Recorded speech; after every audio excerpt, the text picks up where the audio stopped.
Hi, I'm Mr. Mullaney. This is a recap of our lesson about the early beginnings of the French and Indian War. These slides were prepared by my student teacher, Mr. Boyle. Thank you, Mr. Boyle. Let's just go over what we discussed in class today. First of all, this map, let me expand this map a little bit real quick.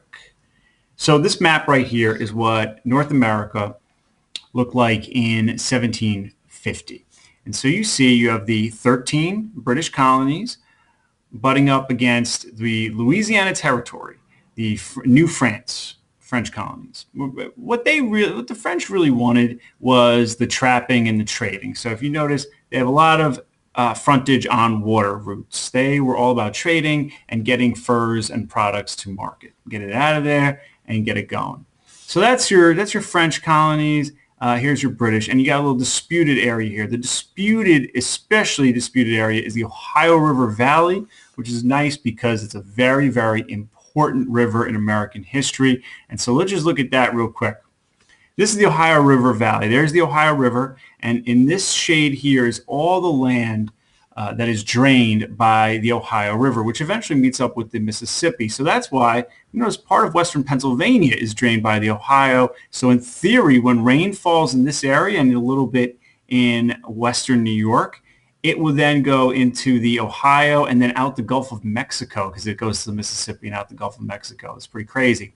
Anyway, so that's the Ohio River Valley. The Ohio River, my high school American history teacher, Mr. Hennessy, claims that that is the most important river in United States history. It's the way west. It is the separation between free and slave states, and we're going to notice that later with Uncle Tom's Cabin. It happens because Harriet Beecher Stowe crosses the Ohio River into Kentucky. But okay, we're getting a little ahead of ourselves here. Ohio River Valley. Let me make that a little bigger. So there's tension between the two. Both sides are building forts.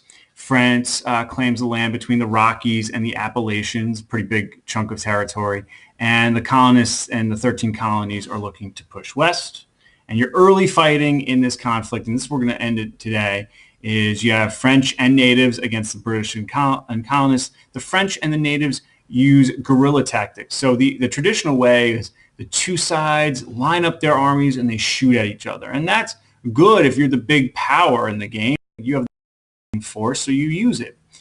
France did not have that, and it didn't have it with its Native American allies. So what they did was they used what's called guerrilla tactics. Guerrilla tactics mean quick, targeted, small-scale attacks that frustrate a big army, and then those attacking just melt right back into the countryside. This is a tactic that has been perfected over the years. It's a tactic that has frustrated the United States and Vietnam, Iraq, Afghanistan. All right, it's a tactic that is typically used when you're fighting a big, strong enemy. It's going to be used by the Patriots in the American Revolution. So that's guerrilla fighting right there. The British using their traditional line tactics, it's not effective. Part of the turnaround is nope, we're not the turnaround, my bad. You get the part of the early success of the French is defeating the British at Fort Duquesne in 1755. A third of the British army is killed, including General Braddock, and a young military leader named George Washington was injured. So that is the end of our lesson recap, the intro to the French and Indian War.